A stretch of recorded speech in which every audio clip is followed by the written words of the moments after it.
Episode 7 of Ahsoka is titled Dreams and Madness.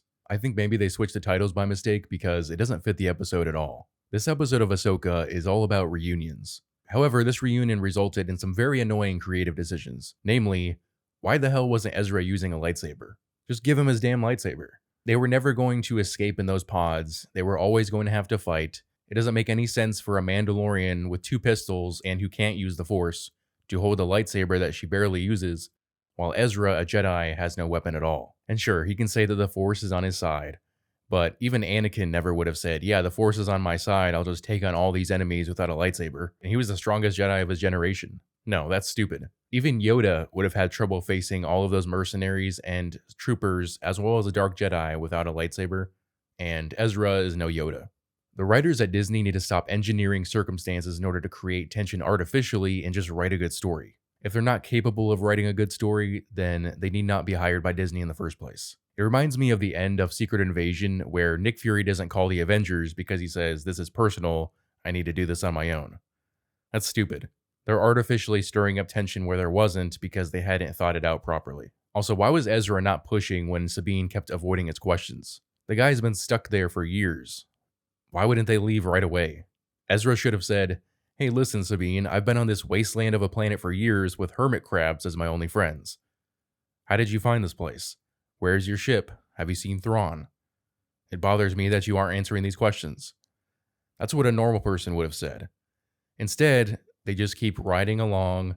Where are they going? Who knows, because Sabine hasn't told them how she got there.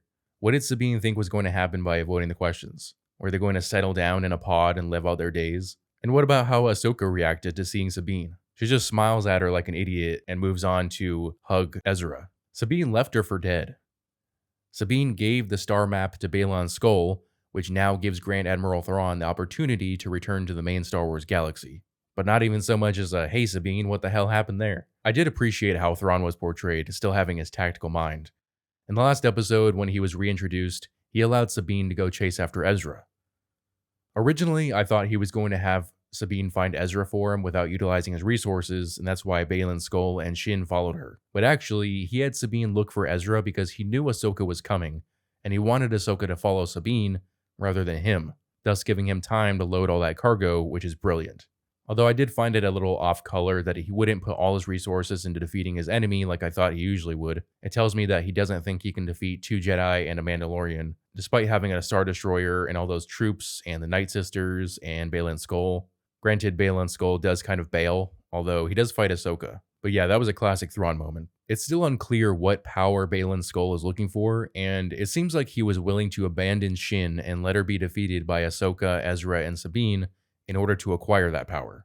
He does impart a lesson to her when he leaves, which is to not allow impatience to lead to her defeat. That sounds like a Jedi lesson, but we're reminded that he's a Dark Jedi because a normal Jedi usually wouldn't abandon their Padawan to seek out their own selfish ends. There are some cameos in this episode, but none of great substance, I think. The Anakin hologram cameo wasn't that big a deal, honestly. I think it was sort of lazy, like they were just trying to squeeze out one more Anakin cameo. They're definitely going for quantity over quality. And then there's the Mon Mothma and C-3PO cameos. Now, I don't really care about C-3PO. I'm pretty sure they just added him in there because they didn't want to bring Carrie Fisher back to life with CGI like they did with Grand Moff Tarkin, which is probably a good idea. But something interesting that I got from this scene is that I think Senator Xiono, the guy who's been against Hera looking for Thrawn this whole time, is actually a spy. In the Thrawn trilogy, there was a Bothan senator on the New Republic Council who was a spy for Thrawn. Obviously, this guy isn't a Bothan, but my theory is that it will be revealed in the finale that he is actually working for the Imperial Remnant. Obviously, Thrawn is not going to die at the end of the season. I think he will return to the galaxy, and this guy will either be found out as a spy and taken into custody by the New Republic, or he'll go work for Thrawn. Maybe that one former Imperial chick from The Mandalorian, I can't remember what her name was. She was the one who turned in that one scientist. She betrayed him in order to, I guess, get better standing. But then she was communicating with Moff Gideon in the finale, so I don't know what happened to her after that. What do you guys think is going to happen in the finale of Ahsoka? Because I have 2 theories so far. One, Thrawn is going to escape back into the main Star Wars galaxy because Ahsoka, Sabine, and Ezra are going to go after Baylon and stop him from gaining whatever power he was going to gain. They'll find him by basically chasing down Shin. Now, I still don't know what power Baylon is seeking, but I don't think he's going to be a regular character. Obviously, Rafe Stevenson passed away, but I don't think Disney meant for him to be a recurring character anyways. So I think he'll probably die in the finale. Maybe he'll become one with the Force or something. My other theory is that Ahsoka's team will fight Thrawn, but he'll escape anyways, and Ezra will die. Why do I think that? Well, when he reunited with Ahsoka, he said, "Well, I guess I'm gonna go home after all," which definitely seems like something a character says in a movie when they're about to die. Obviously, there's no evidence to back up that he's gonna die, it's just a theory. I gotta give props to Disney for the pacing in this episode.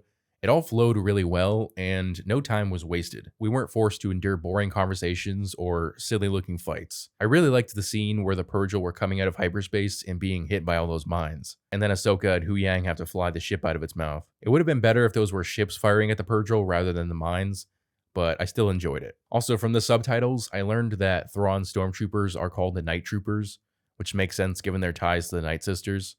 I guess I failed to catch that in the last episode. Overall, it was a good episode. The second half of the season has flowed a lot better than the first half. They spent way too much time telling and not showing in those first few episodes. But you guys know my opinions, so let me know yours in the comment section below. As always, if you enjoyed this video, I would appreciate it if you would hit that like and subscribe button, as well as the notification bell so you never miss out on a new video. Thanks for watching.